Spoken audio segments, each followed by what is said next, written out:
Bonjour à tous les deux. On est aujourd'hui au village de la Transat Jacques Vabre, à 2 jours du départ de l'édition 2023. Et j'ai la chance d'être plutôt bien accompagnée de Conrad Kohnman et Pierrick Bertrand pour parler d'entrepreneuriat. Conrad, toi tu es un navigateur néo-zélandais et américain et c'est la première fois que tu participes à la Transat Jacques Vabre avec Mailboxes, etc. Est-ce que tu peux nous en dire un petit peu plus Oui, c'est ça. La course lui-même, c'est un petit peu unique parce que normalement, dans la course au large, on est sur un cycle de 4 ans. Donc, tous les 4 ans, c'est le Rotterdam ou 2 ans décalé, le Vendée Globe. Et la particularité avec le Jacques Vabre, c'est que ça court tous les 2 ans avec 2 personnes à bord. Donc, le course au large, normalement, ici en France, c'est en solitaire. Parce qu'il semble que les Français sont un peu foufous et ils aiment bien aller confronter la mer tout seul. Enfin, au moins les Bretons. Et cette fois-ci, j'ai l'expérience et l'opportunité de naviguer avec Fabio Mussolini. Et avec 2 personnes à bord, on peut... l'avantage, c'est qu'on peut tirer, façon de parler, tirer plus sur le bateau. Donc, on peut naviguer avec un plus haut un pourcentage de notre capacité. Tout le temps. Donc le bateau va aller plus vite. On va valider le bateau avec 1 an avant le Vendée Globe. Et on va faire le parcours qui ressemble à la première étape pour la première partie du Vendée Globe aussi. Donc là, on est au Havre. On part dimanche en 2 jours. Et on va descendre la Manche. On va contourner Finistère côté breton et ensuite Finistère côté espagnol. Tourner à gauche, descendre la côte africaine jusqu'au Pointe Noire. Et là, on va contourner quelques roches qui démarquent notre bouée de contournement. Ensuite, on va raser la côte brésilienne jusqu'au Martinique. Donc là, on part de France pour le Fort-de-France. Ok, très bien. Et toi, Pierrick, tu es multi-franchisé à Rennes depuis 2018. Est-ce que tu peux nous en dire un petit peu plus sur toi ?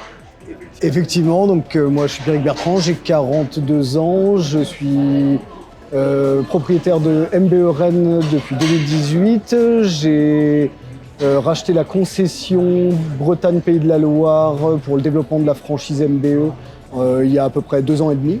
Et depuis 1 an, je me suis lancé dans une nouvelle aventure qui est de rouvrir une 2e boutique à Cesson-Sévigné proche de Rennes. Très bien, merci. Aujourd'hui, ce qui vous rapproche un peu tous les deux dans cette interview, c'est l'entrepreneuriat.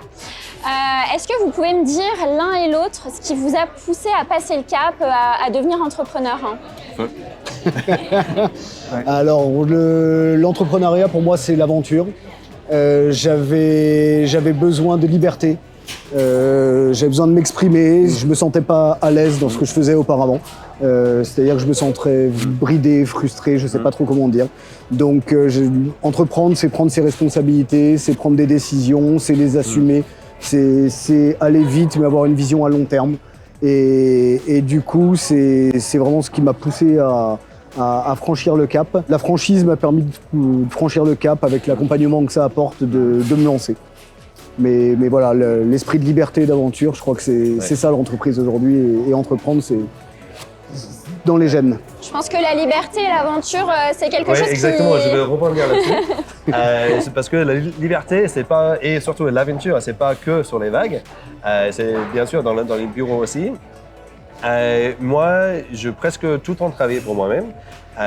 Même quand j'étais un étudiant en université, j'avais monté ma propre structure déjà quand j'avais à peine 20 ans. Et du coup, j'ai commencé cette aventure de l'entrepreneuriat avec une structure qui fabriquait le vélo en titane avec les tailles et les dimensions custom. Et ça, c'était avec une chaîne de production qui était entre le Taïwan, la Chine et les États-Unis, où j'étais à cette époque. Comme je suis actuellement investi dans la voile, j'y étais investi dans le VTT, dans le vélo. Et du coup, j'étais technicien, vendeur, chef d'entreprise. Et c'est ça qui m'a permis de venir ici en France parce que j'ai réalisé que j'étais technicien commercial, gérant d'entreprise, mécanicien, athlète au niveau et très endurant. Et que j'aimais bien cette notion de changer de casquette tout le temps. Et du coup, ça c'était réellement ma porte d'entrée vers la France et vers le Vendée Globe. parce que j'ai vu que j'avais un boîte outils qui fonctionnait très très bien et du coup j'ai pris ma boîte, je suis venu en France et je bâtis une autre vie autour de la notion d'être un skipper dans le course au large. Changer de casquette, je pense que c'est des choses qui nous parlent chez Mailboxes, etc. Toi, Pierrick, quand est-ce que tu as su que c'était dans la logistique et l'envoi de colis que tu souhaitais te lancer, hein? Alors moi, ma carrière professionnelle était déjà depuis 10-15 ans orientée dans la logistique, le transport, les expéditions. C'était mon domaine d'activité, mon domaine de prédilection. Et donc, quand j'ai rencontré Mailboxes, etc., je savais que j'avais l'envie d'entreprendre vraiment, c'était profond, mais Mailboxes, etc. m'a permis de le faire dans un domaine où c'est pas si simple, sans faire de gros investissements. C'était vraiment un super combo qui s'offrait à moi, c'est-à-dire que j'avais les compétences, je savais faire et je pouvais enfin entreprendre. Donc du coup c'était primordial pour moi de travailler dans ce domaine-là, clairement.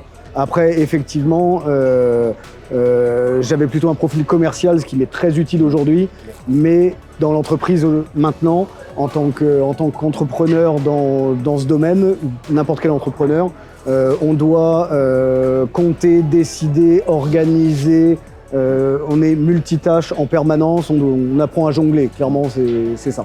Mais moi je sais jongler pour l'instant que dans la logistique et les expéditions, c'est ce que tu essayes de le faire correctement. Et toi, Conrad, comment est-ce qu'on tombe dans le milieu de la voile?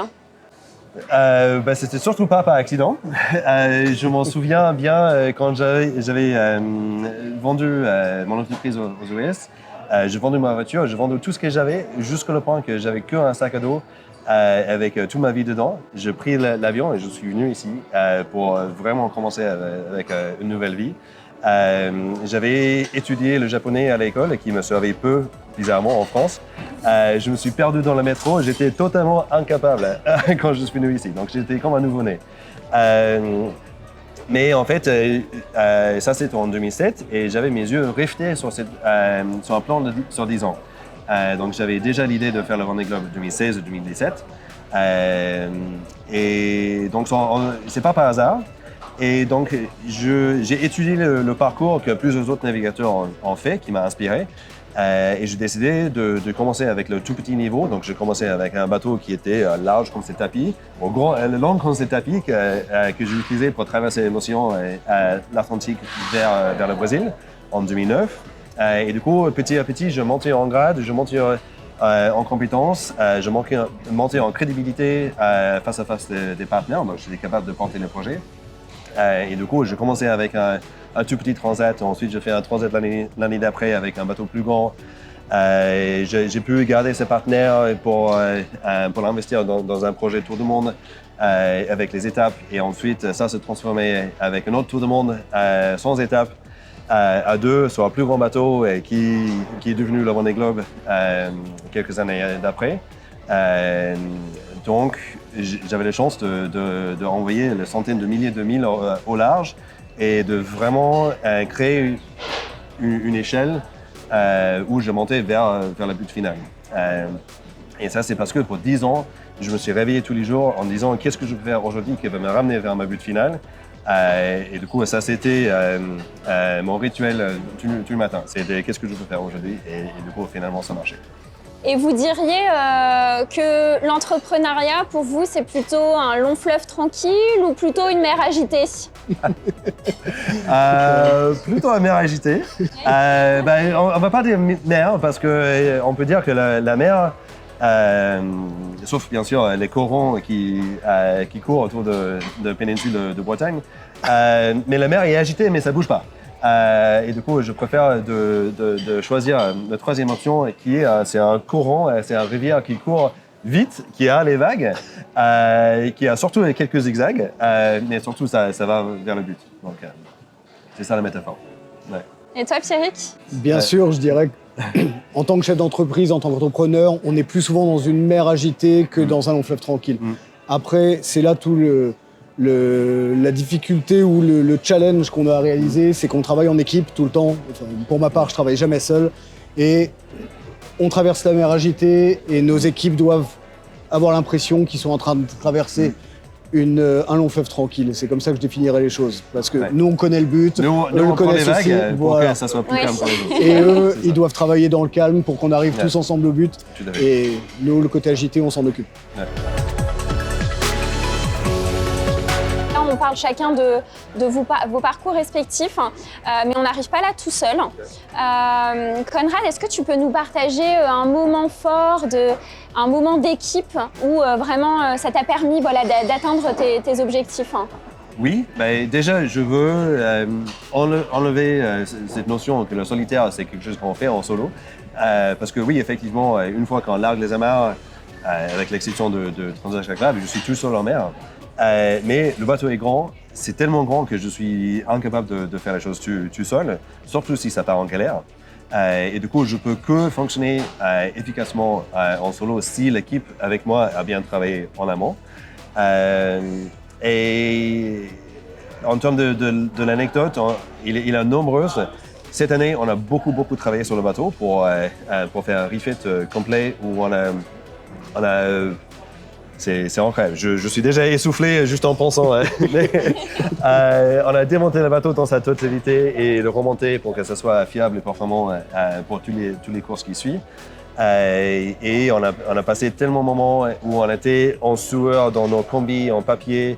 On était et j'ai bien apprécié tous les moments qu'on a passés ensemble, même derrière nos masques de poussière et avec nos combis intégrales. On a passé un bon moment, on a travaillé main dans les mains. Oui, il a de nombreux exemples. Mais cette notion, c'est le bateau est grand et c'est qu'en travaillant ensemble qu'on peut arriver de mettre un bateau ici dans le bassin. Et toi, Pierrick, comment est-ce que tu collabores avec tes équipes au quotidien? Alors, la collaboration, moi, je suis quelqu'un, j'essaie de beaucoup les responsabiliser. Je leur laisse beaucoup de liberté. Le fait qu'on ait tous un objectif commun, qu'ils soient au courant des choses, c'est des relations très simples, très, très faciles. Le but, on est tous dans le même bateau. Comme je disais, moi, je suis là, c'est le cas de le dire. Mais moi, je suis là vraiment pour... je leur donne les méthodes, les outils, et après, ils doivent être responsables. Et voilà, on essaye de pédaler tous ou de ramer tous dans le même sens pour atteindre l'objectif. Mais voilà, moi, c'est responsabilisation, liberté, pour que tout le monde se sente bien dans l'entreprise et qu'on atteigne nos objectifs à court terme, moyen terme, long terme. C'est comme ça que je fonctionne. L'entrepreneuriat, c'est vrai que c'est beaucoup d'entraide et de volonté, je pense, au quotidien, comme vous pouvez le témoigner à chacun, et peu importe le secteur d'activité.